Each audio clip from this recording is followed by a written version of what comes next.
Arrear ഫോർട്ടിന് മേളിൽ വെച്ച് ഇങ്ങനെ ഒരു ടെസ്റ്റ് കിട്ടുമെന്ന് സ്വപ്നത്തിൽ പോലും വിചാരിച്ചില്ല. ഫോൺ കയ്യിൽ പിടിച്ച് കയറാൻ റിസ്ക് ആയതുകൊണ്ടാണ് ബാഗിലിട്ട.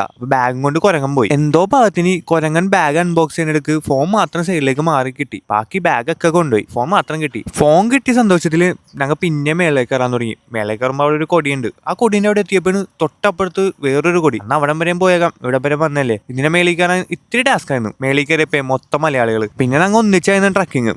അതിന് നേരെ പോയി അവിടെ ചായക്കട ഉണ്ട് മേളിൽ തന്നെ. അവിടെ പോയി മാഗി കഴിച്ചു. രാവിലെ ബ്രേക്ക്ഫാസ്റ്റ് ഒന്നും കഴിച്ചല്ല, മാഗിയാണ് ഇന്നത്തെ ബ്രേക്ക്ഫാസ്റ്റ്. 50 രൂപയാണ് മാഗിക്ക്. ഒരു നല്ല തണുപ്പൊക്കെ ഉണ്ട്, അത്യാവശ്യം മാഗി കഴിക്കാൻ നല്ലൊരു മൂഡായിരുന്നു. അത് കഴിച്ചിട്ട് നേരെ താഴത്തേക്ക് ഇറങ്ങാനുള്ള പ്ലാൻ ആയിരുന്നു.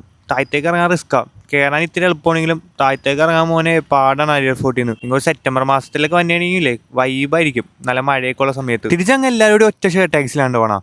ത്രിംബകേശിൽ നിന്ന് അരിയർ ഫോർട്ടിലേക്ക് വരാൻ മിനിമം 100 രൂപ കൊടുത്താൽ മതി. പിന്നെ ആൾ കുറവാണെങ്കിൽ ഞങ്ങൾ രാവിലെ വന്ന പോലെ 200 കൊടുക്കേണ്ടി വരും. പിന്നെ ഞങ്ങൾ നേരെ ത്രിംബകേശിൽ ചെന്ന് അവിടെ അമ്പലത്തിൻ്റെ ചുറ്റിലൊക്കെ ഒന്ന് കണ്ട് അവിടെ നിന്ന് ഒരു പഴമൊക്കെ മേടിച്ച് കഴിച്ചിട്ട് നേരെ ബസ്സിനാണ് നാസിക്കിലേക്ക് പോകണം. 70 രൂപ കൊടുത്താൽ നാസിക്ക് ചെല്ലാം. നാസിക്ക് ചെന്നിട്ട് വേണം എന്തെങ്കിലുമൊക്കെ ഫുഡ് മര്യാദക്ക് കഴിക്കാൻ. അവിടെ ചെന്നപ്പോൾ തന്നെ സുഹൈലും ഫസലും ഒരു കടയെ കണ്ടു വെച്ചിട്ടുണ്ടായി. നേരെ അവിടെ ചെന്ന് ഒരു മസാല ദോശ, മോനെ കിട്ടില്ല മസാല ദോശ ആയിരുന്നു. ഒരു ഉടുപ്പി റെസ്റ്റോറൻ്റ് ആയിരുന്നു. അതിൻ്റെ ഇപ്പോഴത്തെ കടയിൽ നിന്ന് സ്വീറ്റ്സും മേടിച്ച് ഞങ്ങൾ നേരെ മുംബൈയിലേക്ക് പോകണേ.